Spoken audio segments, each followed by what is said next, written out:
This is the shoe episode. I'm not telling you what you should wear.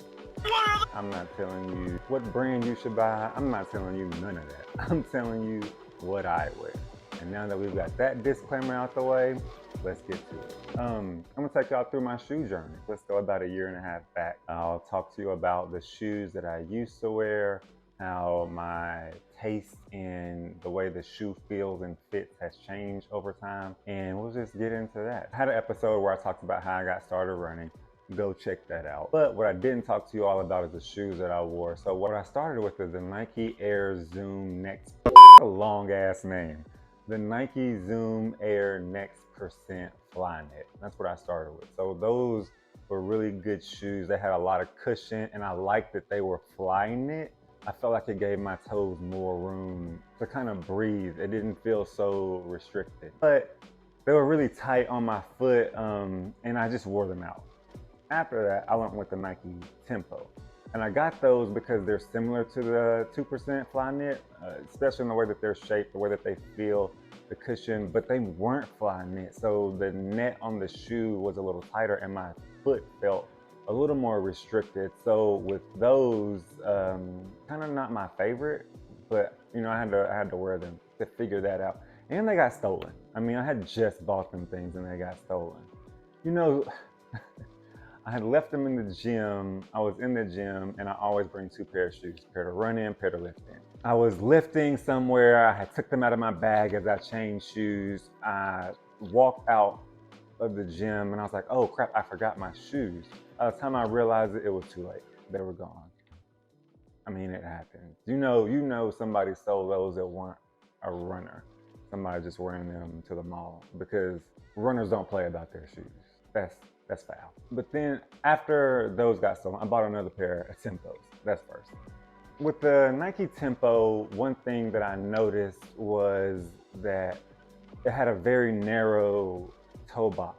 And one thing that I noticed as I started running more, with the very narrow toe box shoes, it was really squeezing my foot in a way that I didn't mind, because I like my shoes tight. But over time, I didn't know that it was kind of contributing to my shin splints. Did a little research, found out that toe pronation, so when your toe is going in this way, can definitely contribute to your shin splint. So as much as I started upping my mileage and getting used to running outside, again, that wasn't really good for me.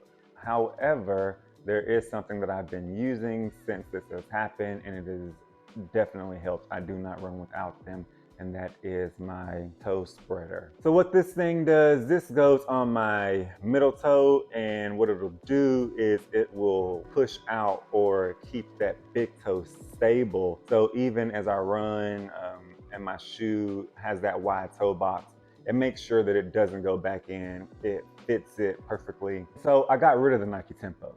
The second thing I bought was the Nike Alpha Fly 2s. This shoe. So I do like this shoe. I'm calling anything like this a super shoe. It has a carbon plate. It is very light.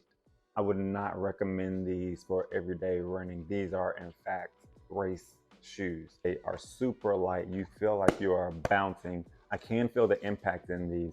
So I do like these. Even though they have a lot of cushioning, you can feel your foot land. This part isn't Flyknit. You can tell it's kind of hard, so I don't like that about the shoe. I will be wearing these in my upcoming 5K, and so we'll talk about more when we get to that. And then that leads us to me and Lane going shoe shopping.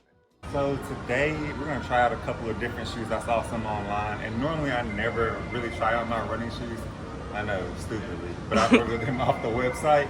But today I'm actually gonna try them on. Now for Laner is in track season right now, but he's also gonna wear these for probably training for his cross country during the summer. So right now he was in a Pegasus 2 until he threw his shoes on top of a roof in Spain.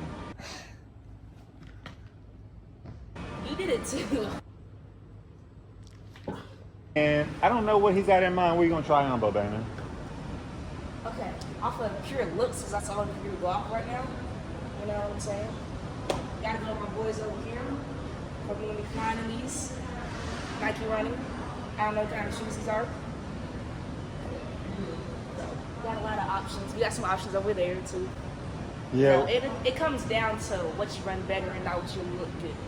That's- Looking good is very important because it does a lot, but the most important thing is what is running. When you look good, you feel good. When you feel good, you play good. When you play good, they pay good. All right, let's try some shoes on. What things when running shoes I look for again? Like what are the do's and don'ts when you shoe? So, what do I look for in a shoe? Fashionable. Second thing that I look for is toe box. Like I said, I mentioned earlier, toe box width is important to me. The more that the toe squeezes and the more that it pushes in my big toes, the more that I have shin splint problems. I don't like to have that. So that's something that I learned over time just by running in different shoes. And then last but not least, cushion. Need varying levels of cushion. I don't like my shoe to have too much cushion, but I don't want to feel like I'm running on rocks either. I need it to be firm, I need it to be hard. And that's what I look for in my everyday running shoe.